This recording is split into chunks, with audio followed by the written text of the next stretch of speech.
In 15th century Florence, a banker discovered a formula that made gold multiply while he slept. It was called compound interest. But to him, it felt like alchemy. The more his wealth grew, the more he aged. As if time itself was collecting a debt, his fortune became infinite, but so did the price. He learned what the Medici knew. You cannot cheat time. You can only borrow it. And every debt to time compounds.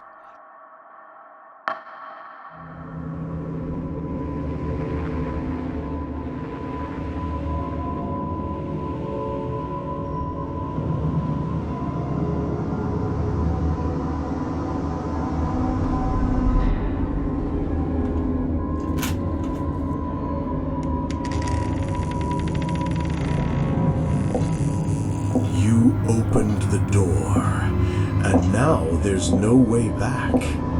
Welcome to Gains and Lore. Listen until the end, if you dare.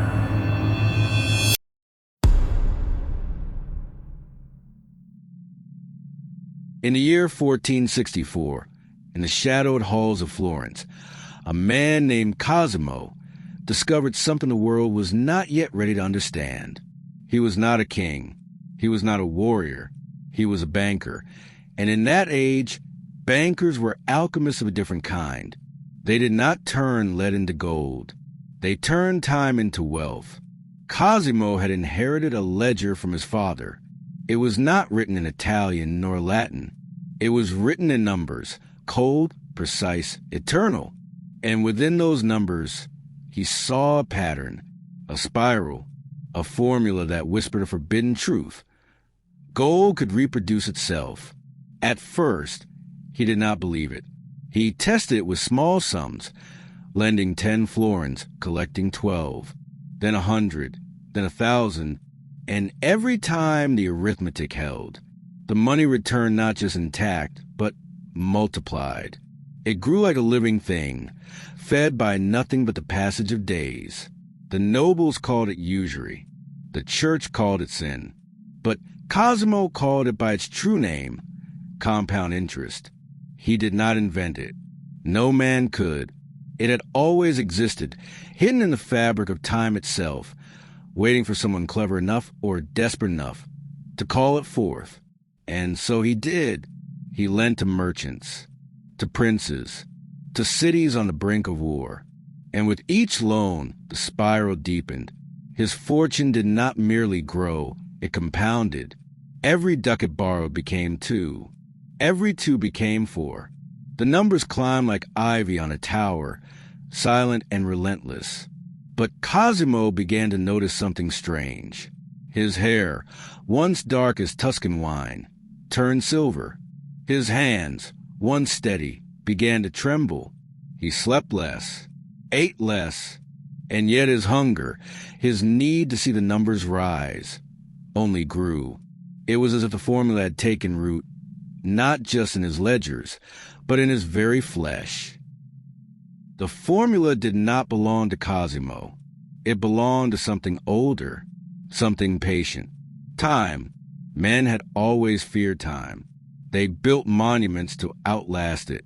They wrote their names in stone, hoping to be remembered. But Cosimo had discovered something more dangerous than memory.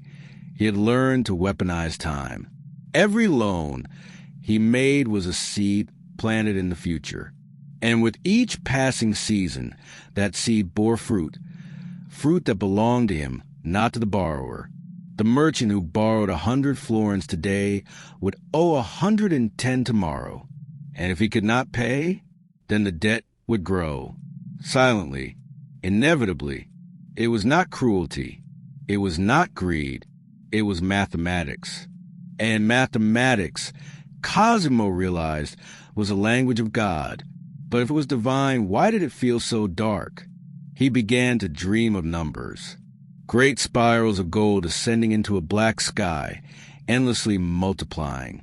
In the dreams, he climbed them, higher and higher. But no matter how far he rose, the top remained out of reach.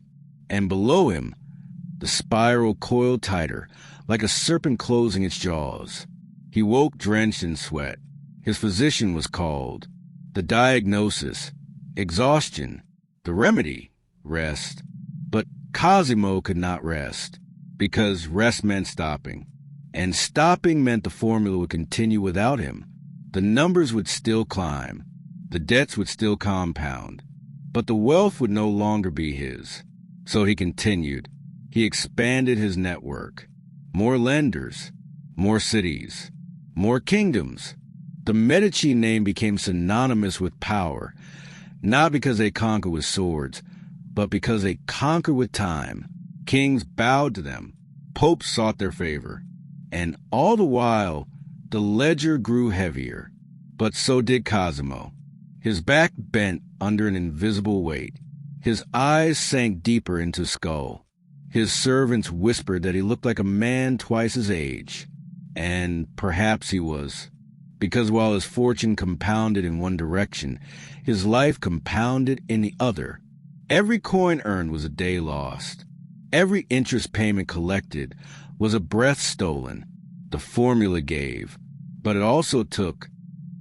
By his 60th year, Cosimo de Medici was the richest man in Christendom. His wealth had compounded beyond comprehension. His banks stretched from Florence to London, from Venice to Bruges. Even the Pope owed him money. But Cosimo himself had become hollow. His children no longer recognized him. His wife spoke to him as if addressing a stranger. And when he looked in mirrors, which he avoided, he saw not a man but a monument, a living statue built from debt and time. He tried to stop. He truly did. One winter, he ordered his clerks to forgive all debts below 1,000 florins. "Let them breathe," he said. But the clerks hesitated. "My lord," one whispered, "the formula does not forgive. If we stop collecting, the system collapses." And Cosimo understood. The formula was no longer his servant. He was its. He had not created wealth.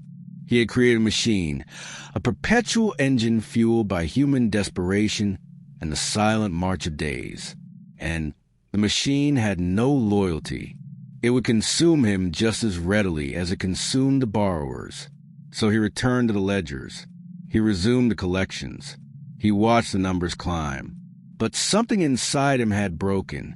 He began to see the debts not as numbers, but as faces. The merchant who lost his shop. The widow who sold her dowry. The prince who mortgaged his throne. They were all threads in the spiral. And he was a spider at the center, growing fat on their struggle. One evening, alone in his study, Cosimo asked a question aloud. What is the final number? When does it end? The candle flickered. The ledger lay open before him, its pages filled with calculations. And for the first time, Cosimo saw the truth written in the margins, not in ink, but in shadow. There was no final number. The spiral had no summit. The debt would compound forever, and so would the cost. On his deathbed, Cosimo called for his grandson, Lorenzo. The young man entered the chamber with reverence, expecting wisdom. Instead, he found a warning. "Look at the ledger," Cosimo rasped, pointing to the book beside him. "Do you see the numbers?" Lorenzo nodded. "I see our fortune, grandfather. I see our legacy." Cosimo shook his head weakly. "No, look closer." Lorenzo leaned in. The numbers spiraled across the page, thousands, millions, sums beyond counting. But beneath them, faintly, were other marks. Not numbers. Names. "These are people," Cosimo whispered. "Every figure is a life. Every calculation is a choice they could not make. Every sum is time I stole." Lorenzo frowned. "You did not steal, grandfather. You lent. They borrowed willingly." Willingly. Cosimo's eyes burned with sudden clarity. No one borrows willingly. They borrow because they are desperate. And desperation is the only currency that never inflates. He coughed, his body convulsing. When he steadied, his voice was quieter, but sharper. "The formula is a god, Lorenzo. a god that feeds on time. And we are its priests. We do not control it. We serve it, and it will devour you, just as it devoured me. Lorenzo stepped back, disturbed. Then what do I do? Cosimo smiled, a grim, hollow expression. You continue, because the only thing worse than serving the formula is stopping. The spiral must grow. If it stops, it collapses. And when it collapses, he did not finish. He did not need to. Lorenzo understood. The wealth was not a gift. It was a chain. And every link was forged from borrowed time. Cosimo de Medici died that night. His fortune passed to Lorenzo. And Lorenzo, in time, passed it to his children. And they to theirs. The spiral never stopped. It compounded. Forever. The Medici legacy endured for centuries. Their banks became empires. Their influence shaped nations. And always at the heart of it was a formula. Compound interest. The simple, elegant spiral that turned time into gold. But the price was never paid in florins. It was paid in lives. In dreams deferred. In futures mortgaged. In generations born already in debt. The borrowers believed they were free. They signed contracts willingly. They promised to repay. And they believed, truly believed, that the debt would end. But the formula knew better. Debts do not end. They compound. And with each generation, the weight grows heavier. What begins as a loan of 100 becomes 1,000. 1,000 becomes 1,000,000. And the spiral tightens. This is not a story about one banker in Florence. It is a story about a system, a machine that began in candlelit chambers and now hums beneath every economy, every currency, every mortgage, every credit card. Cosimo de Medici did not invent compound interest. He simply discovered it. And once discovered, it could not be forgotten. Today, we call it by different names. Investment, growth, returns. But the spiral remains the same. Golden, silent, relentless. And every day, somewhere, someone signs a contract. They borrow. They believe they can repay. They believe they are in control. But the formula does not care what they believe. It only cares about time. And time, as Cosimo learned, always collects its debt. Some say the Medici cursed the world. Others say they liberated it.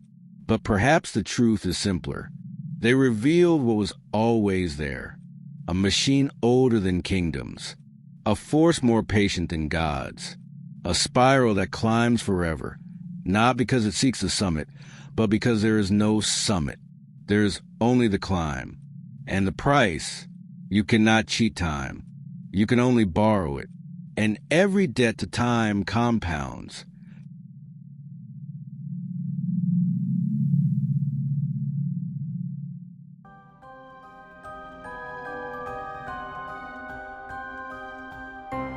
Don't forget to subscribe.